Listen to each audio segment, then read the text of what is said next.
তুমি কি কখনো ভেবে দেখেছ এই বিশাল ব্রহ্মাণ্ডে আমরা কি একা, নাকি কোথাও কেউ লুকিয়ে আমাদের দেখছে? ধীরে ধীরে হাজার হাজার বছর ধরে মানুষ রাতের আকাশের দিকে তাকিয়ে একই প্রশ্ন করেছে। প্রাচীন মানুষও ঠিক একইভাবে আগুনের পাশে বসে আকাশের দিকে তাকিয়ে ভাবত, আমরা কি একা? বিজ্ঞান আমাদের বলে এই ব্রহ্মাণ্ডে কোটি কোটি গ্যালাক্সি আছে, আর প্রতিটি গ্যালাক্সির ভেতরে আবার অসংখ্য তারা এবং গ্রহ ছড়িয়ে রয়েছে।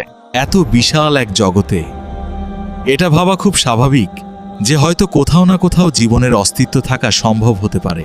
এখন পর্যন্ত বিজ্ঞান যেটা নিশ্চিতভাবে জানে, জীবনের একমাত্র প্রমাণ আমরা পেয়েছি শুধুমাত্র আমাদের এই পৃথিবীতেই। জীবন টিকে থাকার জন্য সবচেয়ে গুরুত্বপূর্ণ উপাদান হচ্ছে পানি, আর এই পানি এখন পর্যন্ত আমরা নিশ্চিতভাবে পেয়েছি পৃথিবীতে। পবিত্র কোরআনে আল্লাহ বলেন, তিনি আসমান ও জমিন সৃষ্টি করেছেন। আদন সূরা আল বাকারা আয়াত 29। এই আয়াতে বোঝানো হচ্ছে এই বিশাল জগতের সবকিছুই আল্লাহ সৃষ্টি এবং তিনি সবকিছু সম্পর্কে সম্পূর্ণ জ্ঞান রাখেন। হাদিসে বর্ণিত আছে, জিন জাতিকে মানুষ থেকে আগে সৃষ্টি করা হয়েছে, যা আমাদের চোখে দেখা যায় না, কিন্তু তারা অস্তিত্বশীল। মঙ্গল গ্রহে বহু বছর ধরে অনুসন্ধান চলছেই। বৈজ্ঞানিকরা খুঁজে দেখছেন সেখানে কখনো জীবনের কোনো চিহ্ন ছিল কিনা। তো কিছু রাসায়নিক উপাদান পাওয়া গেছে, কিন্তু এখনো এমন কোনো প্রমাণ পাওয়া যায়নি যা নিশ্চিতভাবে জীবনের অস্তিত্ব দেখায়।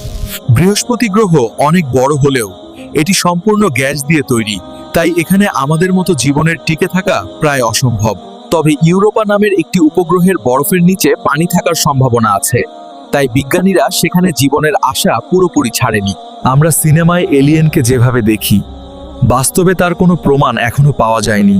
সবই এখনো কল্পনার মধ্যেই সীমাবদ্ধ।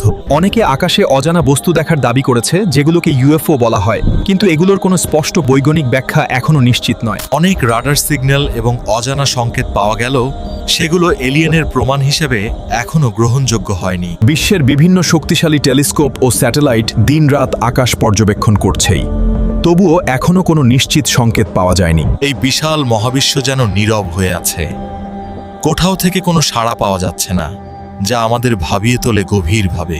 ব্ল্যাক হোলের মতো রহস্যময় জিনিস যখনও আমাদের পুরোপুরি বোঝার বাইরে, তাই এলিয়েন বিষয়টাও যখনও অজানা রয়ে গেছে।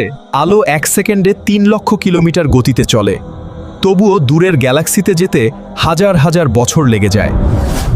এই বিশাল দূরত্বই হয়তো আমাদেরকে অন্য কোনো জীবনের সাথে যোগাযোগ করতে বাধা দিচ্ছে অনেক বড়ভাবে।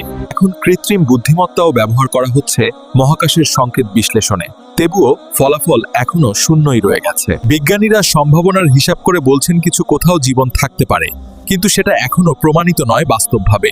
তাই এই প্রশ্ন এখনো খোলা রয়ে গেছে। সম্ভবত এই বিশাল নীরবতাই আমাদের সবচেয়ে বড় উত্তর, যেখানে কোনো শব্দ নেই, কোনো সংকেত নেই। এই বিশাল মহাবিশ্বে আমাদের পৃথিবী একা ভাসছেই যেন জীবনের একমাত্র পরিচিত ঠিকানা হিসেবে।